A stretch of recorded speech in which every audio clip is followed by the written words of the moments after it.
proper like funding the Uncle National Trump, Health Service. Yes. Like Uncle Trump. Yes. Serious thing. They know that's why him invite Trump on a man to try to get deals and things. But you know Trump, you know. Trump doing business with nobody except Trump, you know. Trump doing business with no all Ukraine thing, as me and you know, is them rare metals and things they want in Ukraine, you know. Yes. We have big people. We're supposed to be leadership in the black community. I said the same thing. The other day, me an interview with Barack Obama and his wife. And the most important thing when he could have said happened to him in a film life was to have a gay professor. I mean, man, not fight against gay and everything, but you have to know you have promote, you know what I mean? Well, you remember one time him say him never did agree with it and his wife changed his mind. Yeah, but there's more substantive thing where you can come out and you know what I mean? When you know, I don't know. Let me tell you something, Virgin. Let me tell you something. You see how the thing I work, you know, we not a problem. We not a problem. Yeah, man. Because you know, when a man I gonna tell you now, say, it's just a video. Him gone. Yeah. Gone, him gone when him tell you that, you know. Good night. Good day with you again on the cutting edge. And next Wednesday night, give thanks. You listening to Akibeka or Barn Benjamin or Midnight, which one the name that I want to use. Man, say seek knowledge. And that is what this program is all about.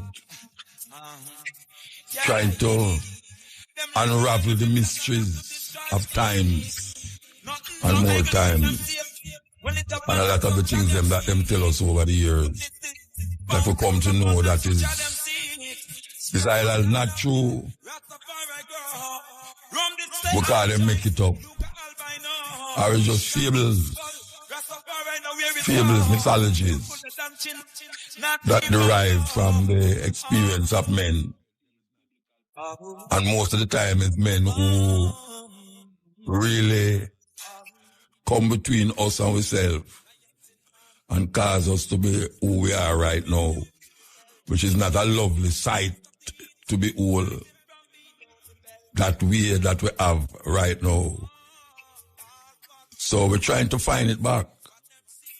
We're trying to look into the crystal ball and see if we can come up or come out with some things that we knew before this time and recollect and reconnect to our legacy, our ancestral legacies, those who fought and claim life or death. We come now to see what we can do to help the situation. So that is what we are dealing with, cutting edge. You know, this is whalers in them rude boy days. Yeah, man, let me go through all that too. Rude boy days, yes. Pants roll up and I walk sideways and all them things there. And I sing to them a rebel, soul rebel, and rude boy. But man evolve. Man go to the next level and realize that the next level has brought more fruits than what was being done. And the fruit drop seed and bear more fruit and more fruit. And it was wonderful that was done from that early stage. That now we can look at it and say, yes, work well done.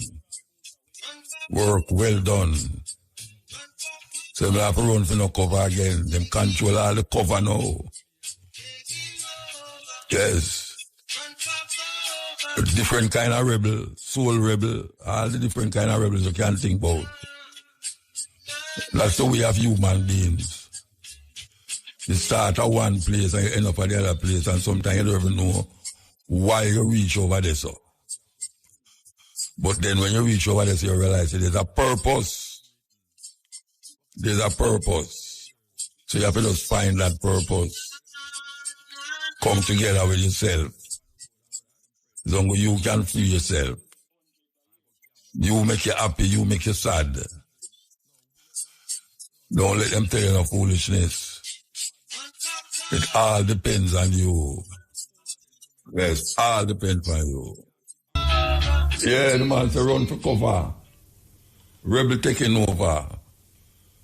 And we see rebels in disguise now. Them coming all sort of ways. Most of them are deceive the people. Yeah, in the name of the Lord, them are deceive the people. Cutting edge depend. No, I don't want to get presumptuous about certain things, but I have to say it. Over the years we have been saying certain things from this program where we upset a whole heap of people, especially as related to the Bible, Christianity and these things. And even my brethren them too, Rasta brethren them, kind of get upset too. Now, the things them that we say on the radio, after reading the Bible 2 times, we start to really examine it on another level and realize that why certain things not fit out, it not fit. But when we come on the radio, people say we are madman. Or we are talking about the Bible, the book of God and all these things. And we continue over the years and say it. And we hardly hear anyone take it up. Some of the things them we say. We was kind of lonely out there in the wilderness. But even though someone's listen to it and when them see upon the road, I say them say, boy, Muta, it's a long time I think so. I never know that somebody else think that way there. Now, can you imagine my amazement going through my YouTube and hear this man talking about the exact things when I say for years, exact things. That me I said, no, I have to go save this thing here and play it back on the radio because I don't know if him did listen to me, but I don't want to get so presumptuous. That is part I say I don't want to get too presumptuous and say, I wonder if it's me my ear, because me alone couldn't let think that. You have other people who that think it. I mean, get the chance to say it. But now YouTube get the chance to say it too. And exactly what we have said for years. All me a and go and clutch up. I mean, really. So you know what we're going to do? We're going to play one of the things them where we hear. And for those of you who remember, I can go deep in your memory. I remember some of the cutting edge where we are talking about the ridiculous things them in the Bible. We're going to play this one and make you hear it and tell me if it not sound like you did hear it before. Yeah. Yeah, I make it. We'll play it and make it tell me if you don't hear it before. There is something fascinating about stories. Human beings have always told stories to make sense of the world, to pass on values, and to explain the mysteries of life. Some stories inspire us, others make us laugh, and some are so strange that they leave us shaking our heads. When it comes to religion, we often find stories that are not just strange, but outright foolish when looked at with reason and logic. People accept these tales as sacred truth. But when you step back and think about them, they sound more like fairy tales than reality. Let's take a deep dive into some of the most foolish religious stories ever told, the ones that reveal more about human imagination than about the universe. One of the most famous stories is the tale of Noah's Ark. The story goes that God, angry with humanity for being sinful, decided to flood the entire world and wipe out all living things, except for one family and a collection of animals. Noah was commanded to build a massive wooden ark to house his family and pairs of every animal species. At first glance, it might seem like a dramatic story of survival. But think about it practically. The Earth has millions of species, from insects to mammals to marine life. How could Noah possibly collect 2 of each species, care for them, feed them, and keep them alive in a wooden boat. Even today with our technology, transporting that many animals would be impossible. Diseases would spread, predators would attack prey, food would run out. The logistics make no sense.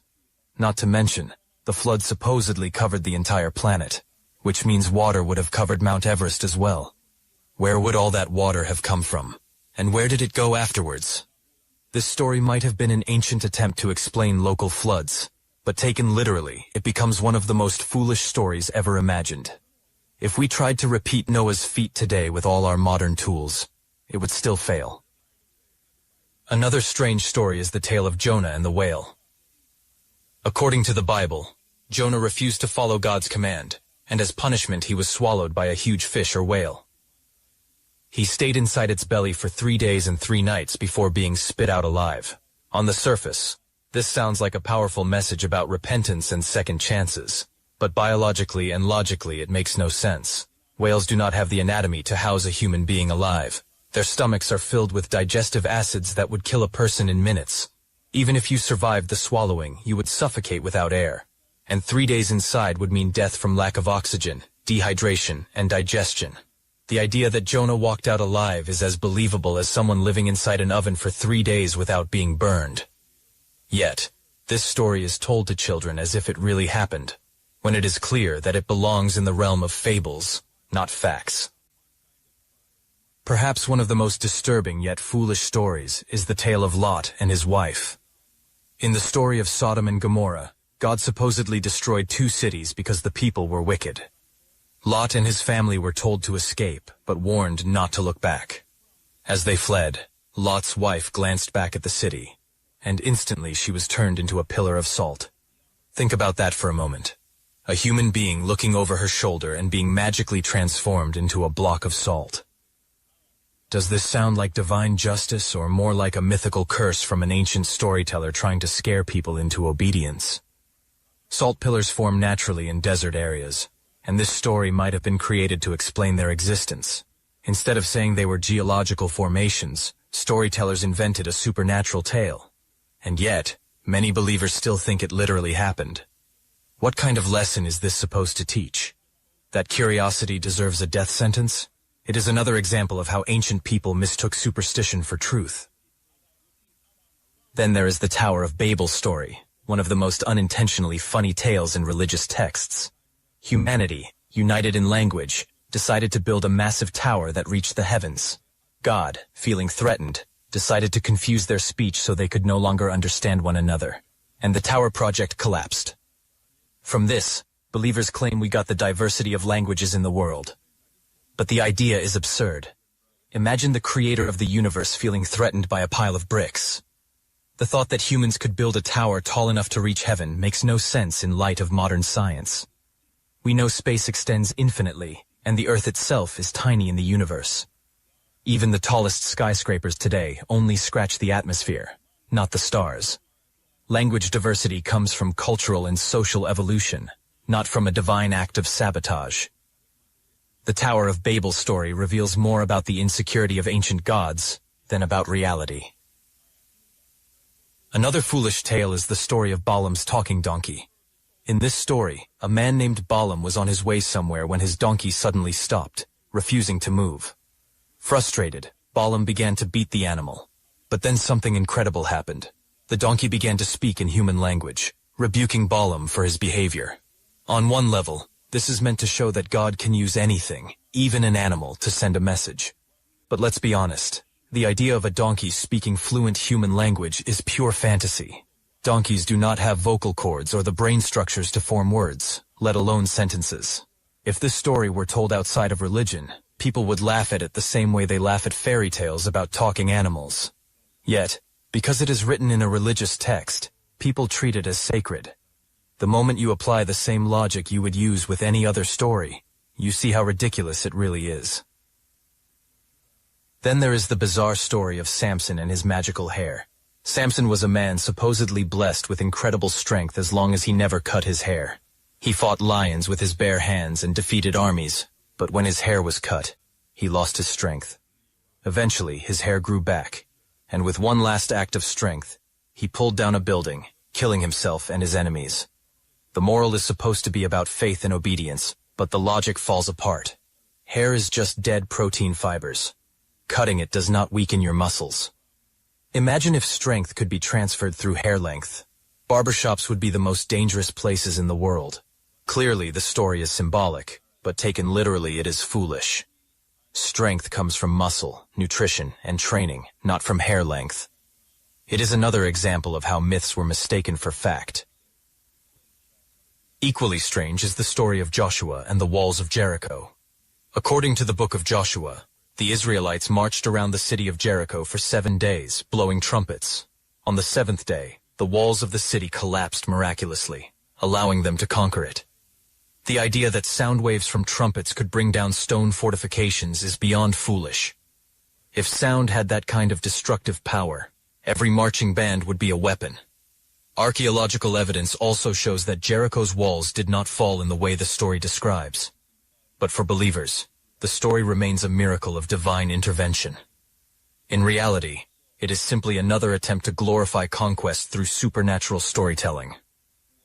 One of the darkest yet most nonsensical stories is Abraham being commanded to sacrifice his son.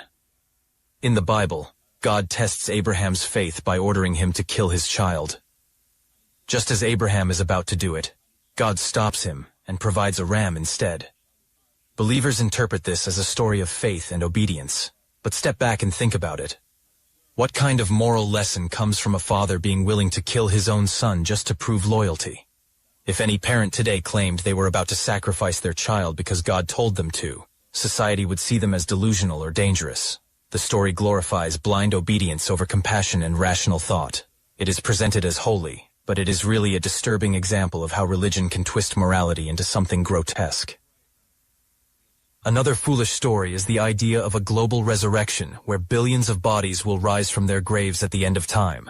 Religious texts describe graves opening, bodies reassembling, and everyone standing before God for judgment. But think about what this means in practical terms. Many people died thousands of years ago. Their bodies decomposed into dust, scattered into the soil, or dissolved in the ocean. Some were cremated, some eaten by animals. How would these bodies be reassembled? Would people come back in the condition they died in? Would someone who lost a limb return without it? The logistics of billions of bodies physically rising defy every law of biology and physics we know. Yet, it is a central belief for many religions. Taken literally, it is one of the most foolish concepts humanity has ever accepted. These stories are just a few examples, and when you look at them with clear eyes, they reveal a pattern. Ancient people were trying to explain the world with the tools they had, relying on imagination, fear, and myth. Over time, these tales were elevated into sacred truths, and questioning them was forbidden. But today, with knowledge of science, history, and reason, we can see them for what they really are. They are not divine revelations, but human stories, filled with flaws, contradictions, and foolishness. And the fact that billions still treat them as unquestionable truth shows how powerful tradition and belief can be, even when logic says otherwise. When we step back and think about these stories, one thing becomes clear. They were not designed for people with modern knowledge. They were created thousands of years ago, at a time when people did not understand natural disasters, biology, or the vastness of the universe. Floods, earthquakes, diseases, and language differences needed explanations. Instead of science, people turned to myth. These myths were then handed down, written into holy books, and treated as unquestionable truth. But when we look at them now, they read less like truth and more like fairy tales.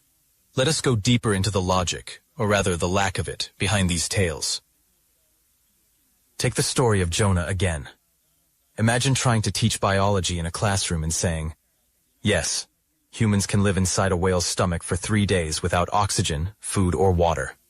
Students would laugh. If you tried to prove it, no scientist could replicate it. Yet in religious settings, people are told to accept it without question. If we accept Jonah's story as possible, then by the same logic, we would have to accept that people can live inside volcanoes or inside the sun simply because a story says so. What makes it even more foolish is that believers often laugh at myths from other religions. A Christian might laugh at Hindu tales of gods with elephant heads or multiple arms, while at the same time accepting Jonah's story as fact. This double standard reveals how people suspend critical thinking when it comes to their own faith. The same applies to Noah's Ark. If we treated it as literal history, we would expect to see evidence of a global flood. Yet geology, archaeology, and history all prove otherwise. Civilizations in Egypt and China continued uninterrupted during the supposed flood period. Trees have growth rings older than the date religious texts claim the flood happened.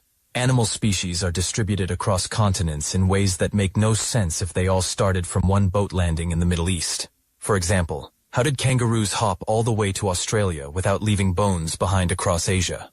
How did penguins march from Antarctica to the Middle East?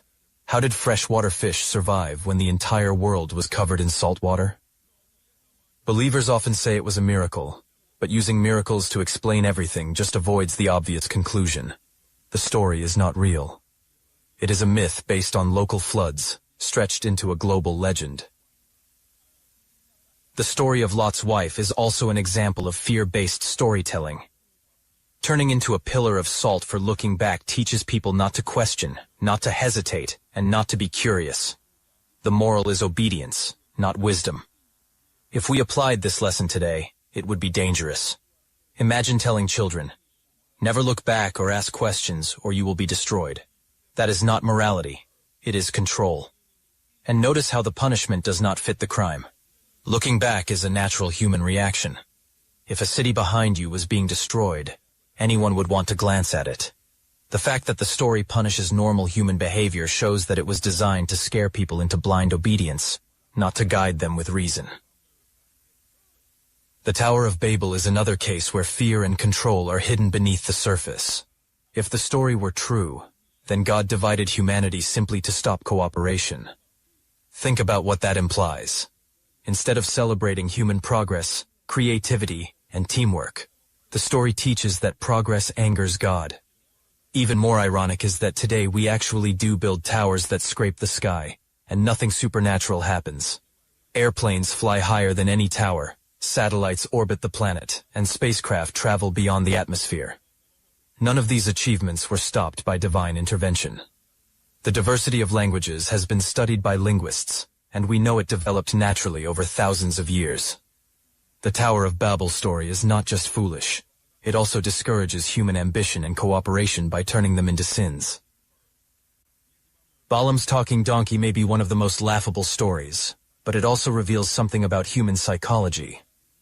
Ancient storytellers often gave animals human traits to make stories more engaging. We see the same thing in fables like Aesop's tales or modern cartoons. But when religion does it, the story is elevated to sacred status. If we read about a talking donkey in a children's book, we would enjoy it as fantasy.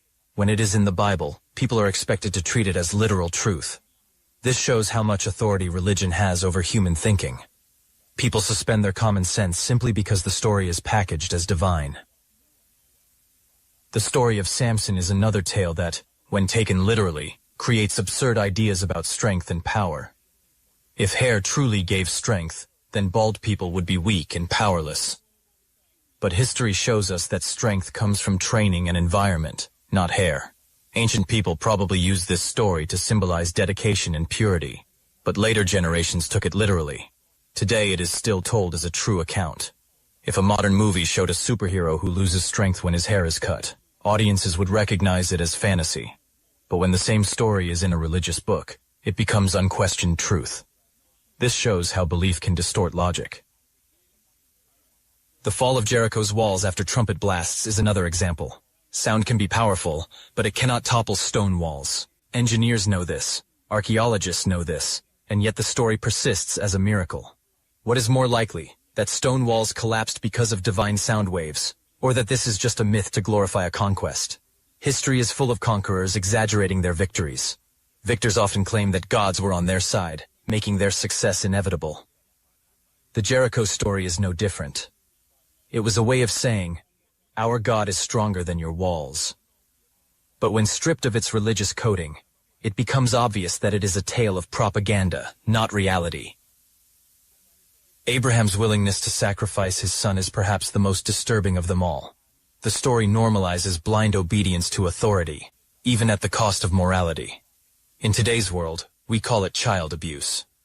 If anyone tried this today, they would be arrested. Yet the story is praised as an example of faith. This shows how dangerous it is to base morality on obedience rather than compassion. Many atrocities in history have been committed by people who claimed they were simply obeying God or authority. Wars, persecutions, and even genocides have roots in this kind of thinking. The Abraham story is foolish not just because it is unrealistic, but because it teaches the wrong lesson about morality. Finally, the idea of a global resurrection at the end of time highlights the gap between ancient imagination and modern science. The image of billions of bodies rising from graves might have seemed powerful to ancient listeners, but today we know it is impossible. The materials that make up our bodies recycle into the earth, into plants, into animals, into the air itself. There is no central storage of intact bodies waiting to rise. Even if you believed a god could magically reassemble them, the bigger question remains, why would that be necessary? If a god has the power to judge souls, why wait for decayed bodies to reform? The story reveals how much ancient religion was tied to physical imagery because people could not imagine concepts beyond the body. But in the end, it becomes another foolish tale, disconnected from reality. When you look at these stories together, a pattern emerges. They are not the result of divine wisdom, but of human imagination trying to explain a confusing world. Floods became global judgments. Talking animals became divine messengers, and towers became threats to gods. They are myths, not facts. The foolishness lies not just in the stories themselves, but in the way people still cling to them as literal truth. We live in a world where we can map the human genome, land rovers on Mars, and explore the depths of the ocean, yet billions still believe a man once lived inside a fish, or that a woman turned into salt for looking back. This gap between knowledge and belief shows the power of tradition, but it also shows the need for critical thinking. It is important to remember that questioning these stories is not about mocking people, but about highlighting how human imagination can be mistaken for truth. The same way we outgrew beliefs in Zeus throwing lightning bolts or Thor swinging his hammer, we can also outgrow these ancient tales. Stories can still hold symbolic meaning, but they should not be treated as literal history or unquestionable truth. When we free ourselves from treating foolish stories as facts, we open the door to a better understanding of reality, one based on evidence, compassion, and reason. Order a pizza. Caller. Is this Pizza Hut? Google. No, sir. It's Google Pizza. Caller. I must have dialed a wrong number, sorry. Google. No, sir. Google bought Pizza Hut last month. Caller. Okay, I would like to order a pizza. Google. Do you want your usual, sir? Caller. My usual? You know me. Google. According to our caller ID data sheet, the last 12 times you called, you ordered an extra-large pizza with 3 cheeses, sausage, pepperoni, mushrooms, and meatballs on a thick crust. Caller. Super. That's what I'll have. Google. May I suggest that this time you order a pizza with ricotta, arugula, sun-dried tomatoes, and olives on a whole wheat gluten-free thin crust? Caller. What? I don't want a vegetarian pizza. Google. Your cholesterol is not good, sir. Caller. How the hell do you know that? Google. Well, we cross-referenced your home phone number with your medical records. We have the result of your blood tests for the last 7 years. Caller. Okay, but I do not want your rotten vegetarian pizza. I already take medication for my cholesterol. Google. Excuse me, sir, but you have not taken your medication regularly. According to our database, you purchased only a box of 30 cholesterol tablets once at Lloyd's Pharmacy 4 months ago. Caller. I bought more from another pharmacy. Google. That doesn't show on your credit card statement. Caller. I paid in cash. Google. But you did not withdraw enough cash according to your bank statement. Caller. I have other sources of cash. Google. That doesn't show on your latest tax returns unless you bought them using an undeclared income source, which is against the law. Caller. What the hell? Google. I'm sorry, sir. We use such information only with the sole intention of helping you. Caller. Enough already. I'm sick to death of Google, Facebook, Twitter, WhatsApp, and all the others. I'm going to an island without the internet, TV, where there is no phone service and no one to watch me or spy on me. Google. I understand, sir, but you need to renew your passport first. It expired 6 weeks ago. You know why we play that, though? it'll show you, say, we can't hide again. Them know everything about we. Man just go buy a pizza, I see how much thing him know about him. We can't hide. So I hear a man talk about him now, this and him now, that and him now, that. The whole away have to figure things out together. Because we can't hide. Have a passport. Nowadays them not take your passport from you and search it again, you know. All them do is tell you to stand up in front of the picture and them take your picture and then them say, all right, you can go, all right, you just go in the room.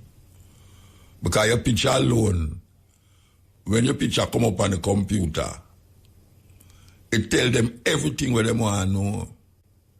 Everything. You see, now the man a charge $70,000 for a visa. I tell you, $70,000 for a visa, you know, guess what? That now stop Jamaican from full up to the embassy. No way, Jose, not stopping them. Because I want to say, if him get the visa, him can make more than $70,000. But it is not guaranteed that you're going to get that visa. And if you get the visa, you stay a little bit over. You know, say, you're going to end up a alligator Alcatraz. You think say them easy over this or no. Watch what you're doing, you know. Watch what you're doing because them are set trap.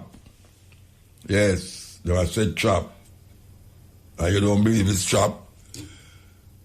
Everybody where I know have credit card, including myself. Credit cards seem to be an easier way if you get round and wait to money. You don't carry that whole heap of money, but you just have a card and you spend it. But guess what? If you don't check your card, you know, you pay for the money where you spend. Yeah, you pay for the money where you spend, credit card. That's why some people have debit card and credit card different.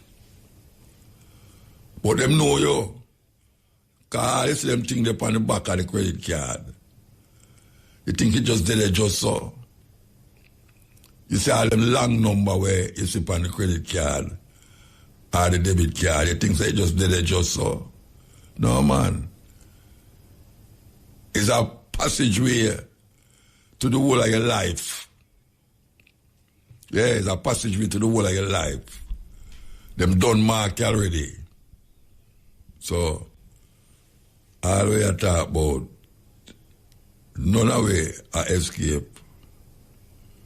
None of way. You see, in England have the most camera than any other country. I mean, I tell you, every move you make is registered.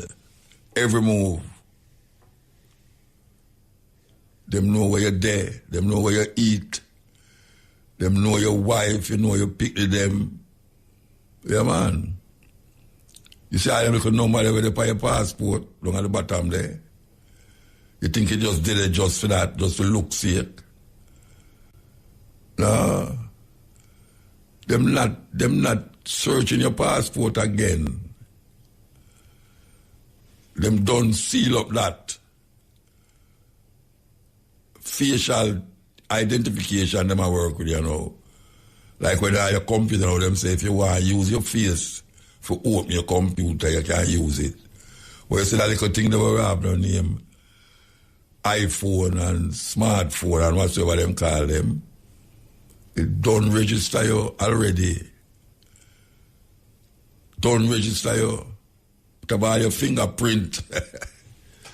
You think them easy. We just take it lightly, you know. Some man has scroll over him TikTok and has scroll over the Instagram and all them something there. Meanwhile, you have scroll, them a register you. Them know the kind of things them, hey, you know me know so them things that I work out for them. Sometimes, for instance, you look on a certain subject in your phone. And when you turn it off and turn it on back, they must show you subjects like the subject where you did a search for. And that you say, wait, how them know? How them know say they not deal with football? And them just show you a whole heap of football message. You look on car, and all of a sudden you see a whole heap of car message come up on you. Them know you. Them know what you don't like. Them know the kind of speech and talking what you like. And them know who you talk to. And no joke business, them know who you talk to. All the message them where you send. Them done scan that already and store that in the clouds, according to them in the cloud, which is literally in the cloud, they must store it. Literally in the cloud, they must store it. All them things where you see a hoover in the sky, you can't see it from yourself, but it's dead there. Sometimes you think it's all a star, it's one of them satellite and move from one place to the next, just like how Elon Musk have him thing, where if you want to catch your Wi-Fi, you just put it down there so, and it just turn and turn till it just hit one of the satellite them and just connect you. They think say them don't know who connect. Them know your address, your telephone number, how much time you wake up for the night. Well, I tell you, there's no secret, in other words, that's what I say. No secret, no there again. You see, you sit down there talk to a girl, and you think that you and her alone a talk. You see if anything happened to that girl there, and them want to show, say, you're the last one talk to her, them just go in your files, in your WhatsApp, just go in that. And just see there, at 7:02 on Sunday, this, that, the date of that, you was talking to whosoever, yeah. You can't tell them no. You can't tell them no. Because you're in deeper trouble. You know, some man, when a man tell lie, him forced to tell lie, if you work out the lie with him tell first. And it become a lie right through. So more time, better just say them the thing where you're supposed to say. That even if you delete some of them things there, it did it still, you know. Yeah, it's in the cloud. A cloud, them call it in the cloud. We can't hide. You can't hide. Why you think they catch people so quick nowadays? Them have camera all over the place. And you have some little idiot youth. Hey, you know, say, them have wear some mask. I don't know if they have in Jamaica, but them have some masks where I see policemen are sell them to, you know, cover the whole of your face, like, I don't know, them just cover, just your eye left out tight, all your head cover too. I see some policemen are sell them, but guess what now?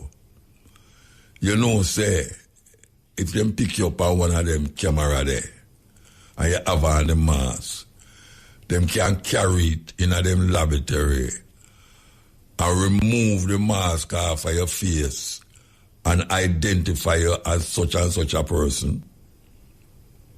How they move the mask off of the face?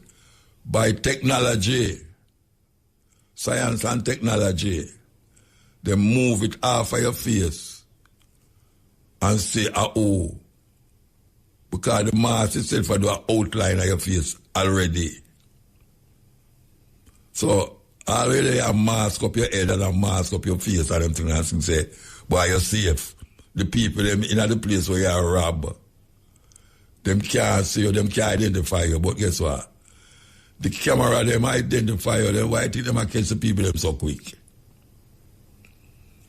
I don't know about Jamaica still, but in the foreign there, a man does do something and all of a sudden you hear him get old. Is that serious thing going on in the earth? Serious thing going on in the earth. We can't hide. You have to just accept that reality. See, a man I say, boy, I'm a lick against no, what them call it, a card him I work with now. Him I say, him know in the no money, no physical money business. Him want to keep the money. But guess what? If that not happen, that money, that paper money and that kind going to be obsolete. You're not going to see those things a couple of years from now. Just like how them draw in the money and change the color of the money and change how the money look and put certain things in the money itself. Yeah, man, you think that money just there so? All them little things where you sip on it. Some part look brighter than some part look like silver there. You think I just saw it go. Identification. Little more all the money they don't value nothing. Because they're going to have cashless society. You think you're going to stop that? You can't stop that. They're going to have it. Cashless society. And you're going to live with it just like how your man is against 5G during the COVID and man I talk about 5G this and 5G that. That's a normal thing now. You know fire blaze burn it again. Yeah, man. Them have a secret. Them have a secret. And today you go to court, and when you go to court, you tell the man, say, no, sir, me never did it, sir. Me never did it. Him just goes so boom, boom, and draw for your picture. And when you look, you see you and two other men, they talk about, oh, you're going to do this and do that. Yeah, man. And you know, say, you lock up like your house, you know. You did lock up like your house, you know, they might show you a picture of you in your house. And you never see no cameraman about you. So how them know that? How them know say they're at your house at 7 o'clock. And what you was doing in your house and all them something there. No secret. No secret. And that me I tell you. This is something named cell phone. May I tell you, it boss everybody now. Everybody get boss. Yeah, man. Everybody get boss. But guess what? We're going to continue to use it at our own peril and detriment. We still have to use it. Because that is how the world going right now. Yeah. People sleep with it. Yeah, man. People sleep with them cell phone. Anyway. Okay, here we go. Hail. Hail the great Mutabaruka. Blessed man. So many things happen in this world. I don't know where to start. Oh, well, you have to start somewhere, you know. Don't it? All right, so you're going to end up now over here. Well, yeah, don't it? I want to say, the people in Jamaica, for those PNP or GLP never win the election. It's the people when they will stay home, so we'll find a way to get a coalition in them people and do something, you know? With them people. You understand? The other thing is... What you have plan? I don't know. I try to don't export for my plan in public just like that. Okay. Anyway, you see, America plan to invade Venezuela. Them don't. I plan to invade everywhere. When they invade Venezuela, them going to make fear illegal immigrants come rush them border. Them not think about that. You ask me if them not think about it. Yeah. You ask me if I must think about what them I think about. I don't know what them I think about, Virgin. I don't know what I think about. That's what I say. I them at the same one them was illegal immigrant, but motor. And I see some things I have a smile, you know. I have a smile. Why it's no smiling matter. Where you say I go on, no smiling matter at all. But if you don't smile within yourself, you take a smidget of going in this world, you know. Yeah, you know. You're a crazy person. What's the biggest problem you see right now in our earth, you know? The biggest problem. What's the biggest problem? The biggest problem in our earth, you know, and I'm good to just what to me is the people who are trying to control the waterways and water, you know. Okay. That is very essential to life, you know. You know, I have people I do all kind of things to manipulate them thing there. Yeah. You know? So them thing there, but motor I learned some things. You know, say most of the people in this world are influential. They don't drink the same water, breathe the same air we breathe. These people have all kind of filters on them system. Like also, like which ear with it, you know? Like also, Hello? like which people them do that?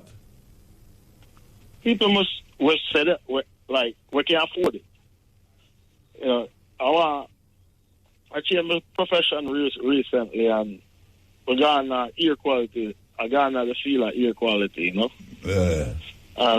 And I see some things in that, you know.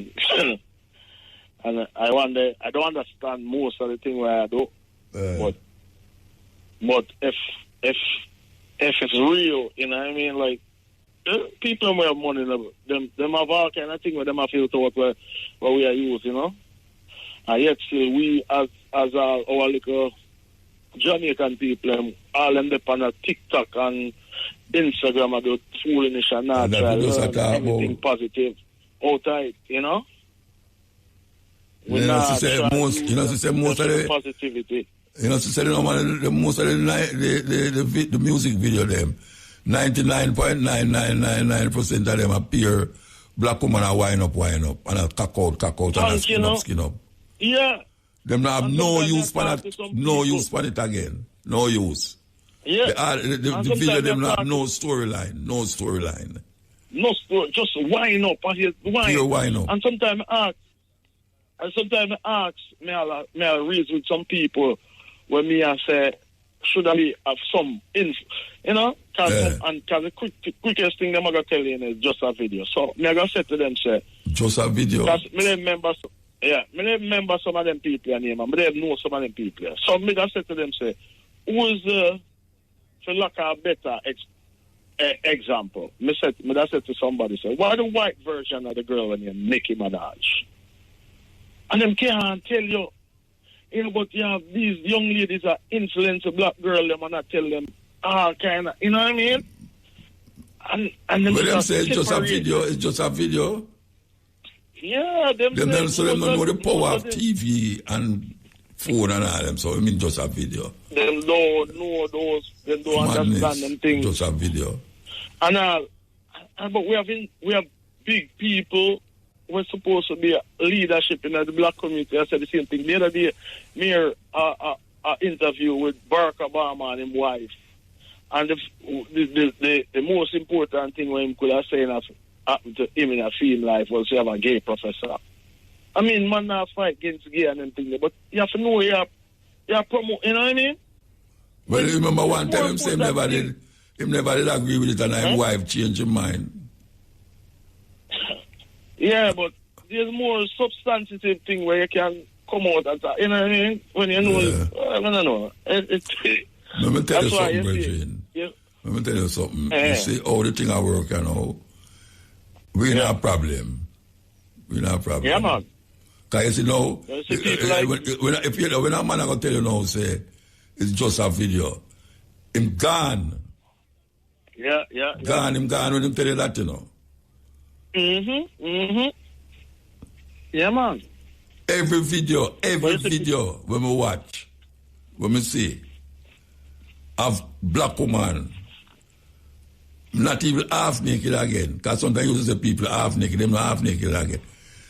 Them bottom in the camera. Them bottom in the camera. Them turn round it. What is it that is happening to our black sister in them, that them could have make people use them that way there? It's almost like them a prostitute themselves. Yeah. It's serious prostitution that. Them just say anything. And them just say anything. What the youth them? What the role model for the youth them there? What the role model them there? You know? What the role model them there? We don't have that. And we keep going down and nobody no see. Well, I mean, nobody no see. Everybody see. Anyway. Just have to big up you, Cabo. And I do, I'm going to show out to my friend about the East Kingston. Firebomb, I know y'all listen. I was supposed to call me and let me know a call. But big up yourself, Starry, Larky, all of the East Kingston people. Footer, birthday wishes before it come. But big up Motor. And big up man, yourself. give thanks, Bridget. Give thanks, man, to hear from you. You know, big up on yourself. Irie. Yeah, you know, it's a weird thing, you know, I talk to some sisters today and I wonder if them really understand as young sisters who have come up and get them education and all them something there, that nobody I mean, I must me one, nobody knows to say something wrong. That woman can't do nothing in a video other than wind up themselves. The man, they do that, you know, because sometimes the man, them are keeping order, you know. Them are move them foot together, and them are move them hand together, and them have some moves. But when it come on to the woman them Rasta, it's a joke business. Black woman reach a level now where them almost naked in front of camera and wind up themselves. And that is part of our culture. I know my culture that. I don't care what nobody wants to say. It's not my culture that. I mean, no say my daughter nah do that. I can't put my head on the block. None of my daughter them nah go do that. And you have your daughter out there do that. Where the father there? Because some of them are some little young girl, you know. And I saw them, I make them get a little money. And a little idiot artist just call them and do what they want. And I say, I saw your wine, man. Wine like, man, show your wine, cock out and spread out and all them something there. And them do it. How much money them I get? They might get enough money to go buy another eyelash. It's a terrible thing.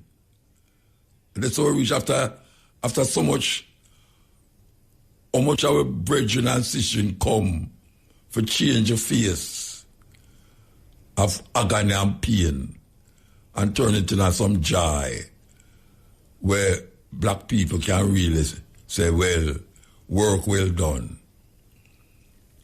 We can't say work well done. It's like we have to start over the work every time. Every time we have to start over the work. I see a woman walk in a Burger King. I there my lady place, and when I look over there, so I see the girl. The woman in her underclothes. See a beach come from her. Yes, Muta, Mandingo. Oh, hello, Mandingo. Yes, man. Muta, I totally endorse and support what you say, man. It is degrading and humiliating. And for these young African girls in these videos, practically naked, a wide, degrading, man. Nothing else, man, though. Nothing else. Yeah, man. Lower down, that means that them is just some disposable sex object and them things. Objects. Yes. You remember when music video did have a story? Depending on where the artists are singing, you see the storyline act out. Yeah, to the thing. Not like that. No. It is just utter low down sexuality, you know, whoring, prostituting thing. You know what I mean? Degrading for African women. And as you say, a lot of our women are not like that. But this is the image that is being portrayed in these videos. Yes. And as you say, the parents of these girls, what mentality them have? What is going on that them not see them daughters or granddaughters doing them kind of thing there? You know what I mean?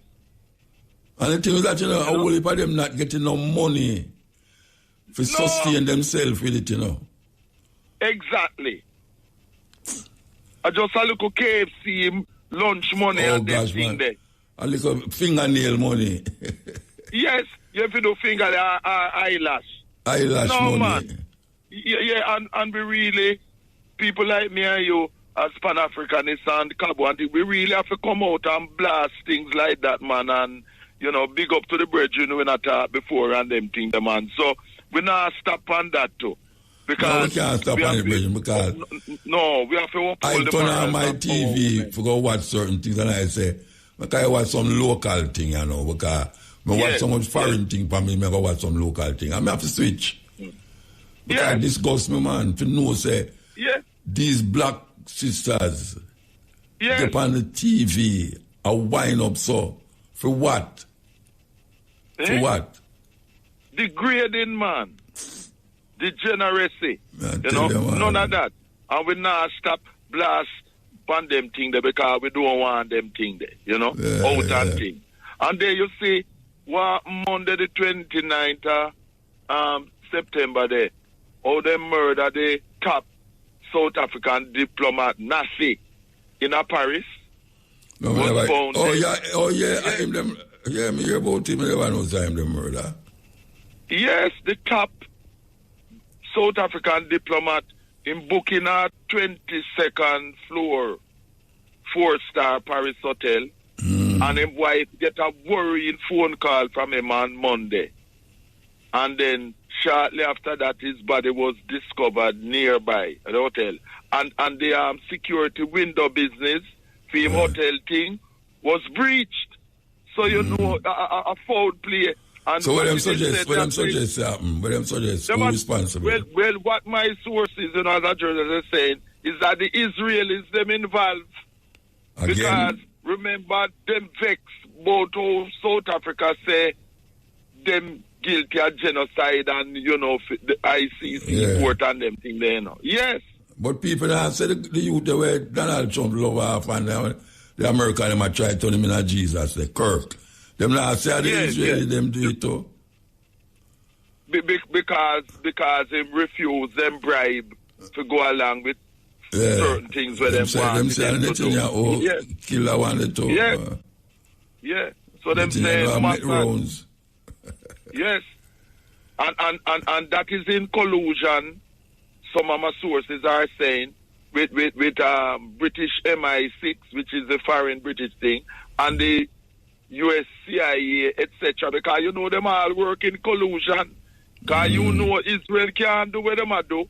And the boy Zelensky in Ukraine can't do what them do without US and British support, And the rest are NATO support, So, them work in collusion, you know what I mean? But it's terrible, man. Yeah. Terrible. Man. Them target and murder the South African top diplomat, man. Because them not like how South Africa expressing an independent... In a brick. Yes. And they defend Russia.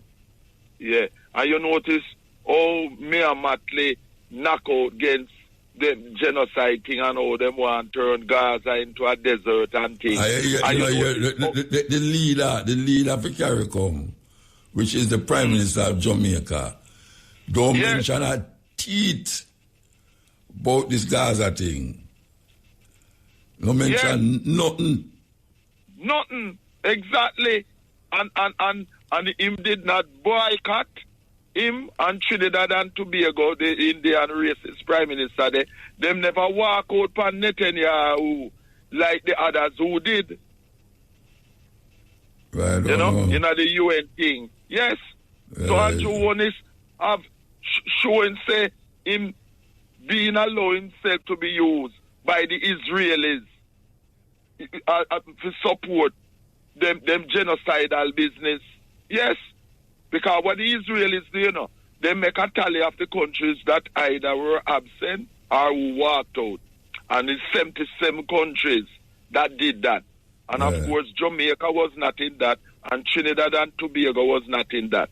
And Andrew Onis have to answer because he has been exposed by not denouncing what is going on, the genocide in Gaza. And he's also not denouncing the genocide which is going on in Congo and in the Sudan. South Sudan. African people, Muta, me I have to deal with that. And Andrew Onis not dealing with that.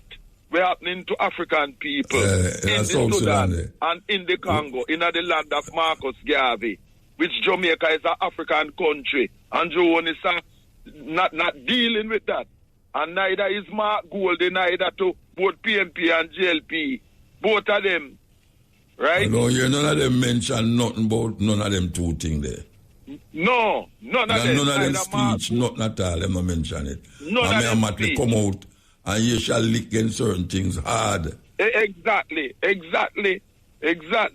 Even though we have differences with her, other than, but when it come on to them part there, she's totally right. Andrew One is Mark Golden, and absolutely not deal with nothing at all for the best interest of African people. We know that them have a neo-colonialist agenda. Them not deal, them against Pan-Africanism in the land of Jamaica, Marcus Garvey thing. I'm only pay lip service and them thing there. So we are making known as it is. No wonder the vast majority of people who can vote in a Jamaica don't vote. But what them need to do is support a Marcus Garvey party, because it's only a Pan-Africanist party can be the salvation for Jamaica. No, but Marcus Garvey party where they run at the election, you know. Yes, I know that. But them not getting that support. The people need to get that mindset from frustration to constructive action, as Marcus Garvey said, to have a Pan-Africanist party which is dealing with the best interests of our African people in Jamaica. Because Jamaica is an African country, it's part of the reparations that, just like the rest of the islands in the Caribbean, because the blood, sweat and tears of our ancestors paid for all of those islands in the Caribbean, because we build them. They bring in the Chinese and Indians after emancipation as a buffer to try to hold back African people. And we as Pan-Africanists, we know that. All right, well, I have to take a break. Yeah, man, be there.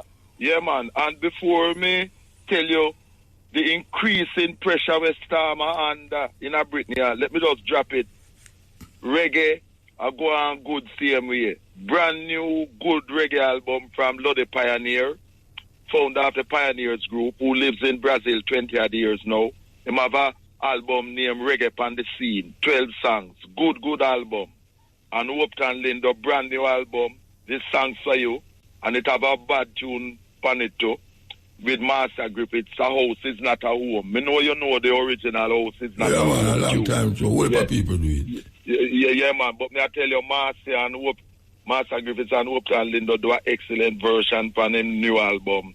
This song's for you, #1 at the South Florida charts. And our brethren Light Parks of We the People, Ban and Ting Ting. Him say, Mandingo, me no just want to back people. I am a singer and songwriter. So if do a brand new reggae song name, you make me feel nice and it really good. Boy, remember I used to sing Bolipa song, you know.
into rare archival footage of the early dancehall era, providing a powerful and comprehensive portrait of Sister Nancy's influence in both reggae and hip-hop. Produced under the OYA Media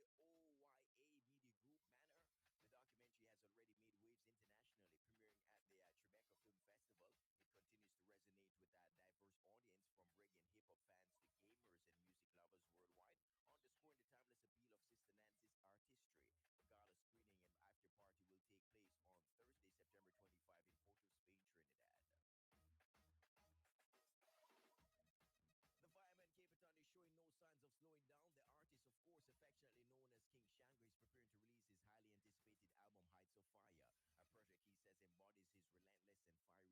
to release his highly anticipated album Heights of Fire, a project he says embodies his relentless and fiery spirit while delivering a message of inspiration and hope. Capitan, who has long balanced his fiery stage presence with messages of